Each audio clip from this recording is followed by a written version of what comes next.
Week 5 of college football was phenomenal. I don't think you could put it any better way. An incredible weekend of full of games that were super exciting, back and forth games from the group of five to the power four, or whatever you want to call it now. Incredible weekend of college football. Georgia made a comeback with Alabama holding on and ultimately winning that game. UNLV going through a little bit of turmoil, and that was really exciting. Today, we're going to focus kind of more on the group of five side of things because there's plenty to talk about with this group. Is UNLV better with their new quarterback? We'll dive into that. We'll dive into Ashton Jeanty and what he needs to do to catch Barry Sanders. Absolutely incredible performance by Ashton Jeanty, and we're going to take a look at some of the other situations around this group to see what we should expect from all of those teams. Because again, a playoff spot is on the line. So we'll take a look at what the group of five looks like and what happened in week 5. We'll start with one of the exciting results from this weekend, and it has to do with Ashton Jeanty's Boise State Broncos. A very strong performance from the Broncos against undefeated Washington State. That was a good team win. But again, we saw Ashton Jeanty's greatness on full display. If you stayed up late for this one, a very exciting game, and you saw exactly why Ashton Jeanty should be considered one of the Heisman Trophy candidates for when it comes to picking that award. And you look at what we have this year, I think that you're down to 3 right now. And obviously things can change, but Ashton Jeanty deserves to be in that conversation with Travis Hunter and Jalen Milroe. I think those three are clearly ahead of everybody else. And right now, Ashton Jeanty is putting on a show. 845 yards and 13 touchdowns so far this season. That's in just 4 games.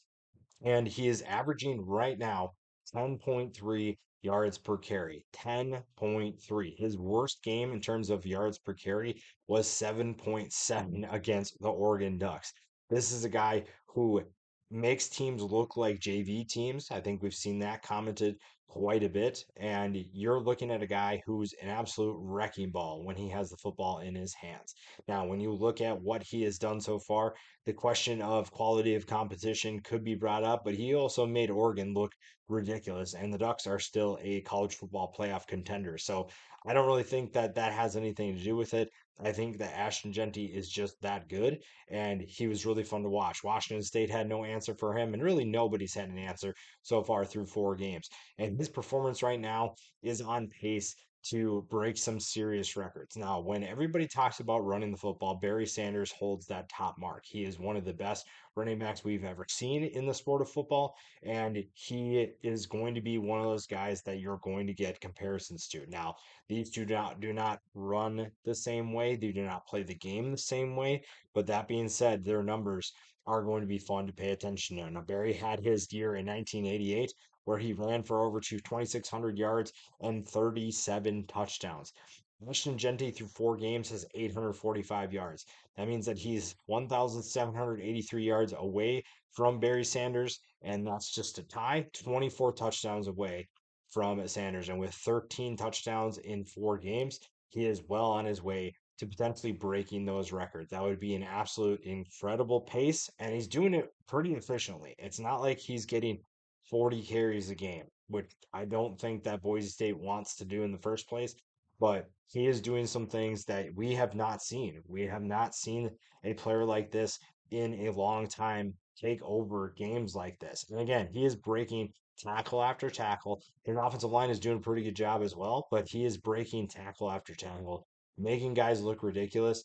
And so far, it's been an absolutely incredible run by a guy who's an absolute stud and someone who deserves more recognition when it comes to it. And teams are, people, I should say, analysts and people in the NFL community already have him kind of as their RB1. So we'll keep an eye on that as well. But right now, we're focusing on breaking records held by one of the greatest of all time and finding a way to get to New York when it comes to picking the Heisman Trophy. And Ashton Jeanty definitely deserves to be in that conversation. Boise State also deserves to be in the playoff conversation. This was a big win for them. It was against an undefeated team. John Mateer and those Washington State Cougars are a very good team. I think very underrated team that can play really good football when it comes down to it. And Boise State kind of just took it to them. That was a good win on a home turf. And obviously, there's something to be done about that one loss. You got to work through that.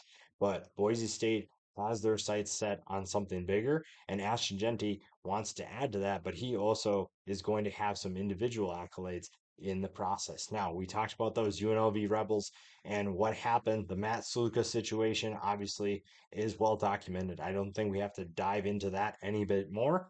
But when you looked at what this game was going to be, playing a Fresno State team that honestly, coming into this game, was a very good team. I think that they still are a very good team, and 59-14 win told us that UNLV meant business. And there's a lot to break down within this game. There's a lot to be excited about if you're a UNLV fan, and if you're a Fresno State fan, we'll talk about what's next for you as well. UNLV, obviously, the Sluka situation was the headline. Everybody knew that you're getting a new quarterback, and Malik Williams delivered. I think that you look at the biggest question is, I think people are going to ask, like, what happened in practice? Why was Sluka the starter based off what we saw? Now it is a one game sample size, so we can't take too much into it, but doing it against Fresno State, I think says a lot about this team. Now, Malik Williams, you kind of expected a little bit more of the passing attack, and that's exactly what they needed. That being said, Brendan Marion deserves a lot of credit for what he did because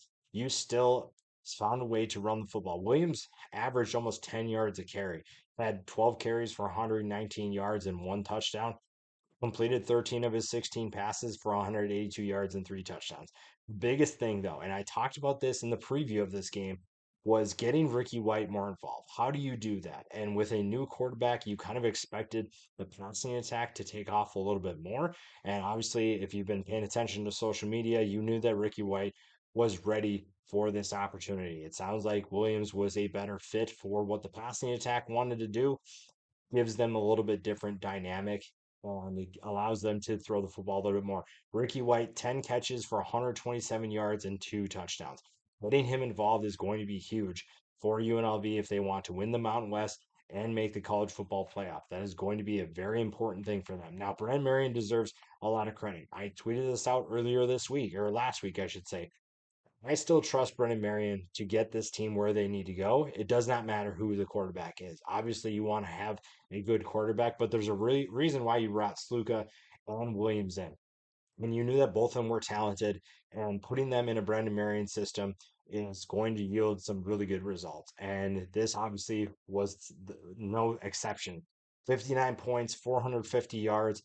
Marion is one of the best offensive coordinators in college football, and he's going to get a head coaching job at some point. It's just only a matter of when. Now, when you look at what the defense did, that's the other piece of it. I think that Fresno State was dealing with some injuries on the offensive line. That being said, UNLV absolutely took it to Fresno State's offense. And I think that they did a good job of wreaking havoc. They forced four turnovers. They held Malik Sherrod, Fresno State's starting running back, to just 5 yards on 9 carries. I think that's absolutely insane. They held Fresno as a whole to just 30 yards. Now, granted, they're more of a passing team really than a running team, but their rushing attack was looking a lot better this year than it was in years past. So that's definitely something you got to tip your cap to UNLV. It wasn't just the offense that was doing its part, it was the defense doing it as well. Now, what should we expect going forward? That was a very emotional game. There was definitely a lot going on that fueled this win. Can you keep that momentum? So far, UNLV has looked really good. So far, UNLV has shown that they are ready for whatever task is ahead of them, and we'll see if they can continue that. It's been a really fun ride, and I think they have the pieces still in place, regardless of who the quarterback is, to make that happen. Now, for Fresno State, obviously the college football playoff is most likely out of reach now. You're just looking to get your way back in to maybe get another shot at UNLV or maybe even get at Boise State. Right now, those are the two top teams in this conference. So you need somebody to maybe help you out. But this is still a quality team. I knew that there was going to be a hiccup at some point when you lose your head coach at the beginning of the season. You're obviously going to have some struggles, and an interim coach just isn't going to have that same effect. But this is still a good football team. This is still a team that is very much in the running for the Mountain West, and I don't think that one loss like this is going to set them back. A very good team. Obviously, you need to get healthy, but it's still a really exciting team that has a lot of potential for the future. Going to the rest of the group of five, when you look at the rest, we'll start with some surprises. There were a few surprising results for different reasons. We'll start with the most surprising. Sam Houston coming back and beating Texas State was huge. I think that when you look at the Bearcats, that was a team last year that lost a lot of heartbreaking games, a lot of difficult games. And to be able to put this together, especially because they were down most of the game, and to be able to create a comeback and find ways to claw your way back into this game and then ultimately win it, I think that says a lot about where you are right now versus last year. And this is a very fun team to watch. I think it was a very good defense in 2023, but at the same time, you knew that you had to get better offensively. Putting up 40 points against against Texas State, I should say, especially when you're down 39-21. That was the score at one point. They didn't allow a single point after that. They put together four scoring drives from there and ultimately come away with the win. Kick a field goal with 6 seconds left. An absolutely incredible performance. Very surprising result. Although this is a team that I think, like I said, last year, some very heartbreaking results. You knew that they were going to come back better, and now they sit 4-1. That pushes Texas State to 2-2. So that kind of, I think that might put you out of that conversation when it comes to the college football playoff. Now they're going to reevaluate how they sit in the Sun Belt. Obviously, it's not a conference loss, but you got to figure out a way to bounce back. You lost to Arizona State. Now you lose to Sam Houston. There's definitely some things that you need to sort out. Speaking of sorting things out, Tulane taking it to USF. One of the more surprising wins of this weekend. I expected Tulane to be competitive in this one. I thought there was definitely a chance they could win. John Summerall's done a really good job of keeping this team competitive and keeping this team in some of these games. And they absolutely took it to USF. This was not a result that I saw coming. I thought that this might have been more of a back and forth, but 45-10 tells me that that is definitely not the case. When you look at these two teams, USF was kind of maybe that dark horse for the playoff, but you did not expect Tulane to absolutely shut this team down, held them to just 201 yards total. 201 yards total in that offense. That very surprising. I think that you have to tip your cap to John Summerall and that defense. That's a very good defense for Tulane, and they've done a great job of keeping teams in check for the most part. Tulane goes to 3-2. USF unfortunately bounces to 2-3. Kind of gets them out of that college football playoff race again. But Tulane, a team to keep an eye on in the American for sure. I think that we expected them to be competitive, but now you might have to consider them one of the top teams in this conference. Eastern Michigan beating Kent State is not a surprise. I just think that when you look at what Eastern Michigan has done this year, the surprise is that Chris Creighton continues to exceed expectations. When you look at what Eastern Michigan has done this year, they're sitting 4-1. I think a lot of people expected them to win maybe two, three, 4 games total, but so far they have exceeded everyone's expectations. Beat UMass to start the year, that wasn't exactly a most inspiring win, only put up 28 points. And then obviously you lose to Washington. That was obviously disappointing. But to be able to beat Jacksonville State and now beat Kent State, that says a lot about where your program is. And Chris Creighton honestly deserves another head coaching job somewhere else.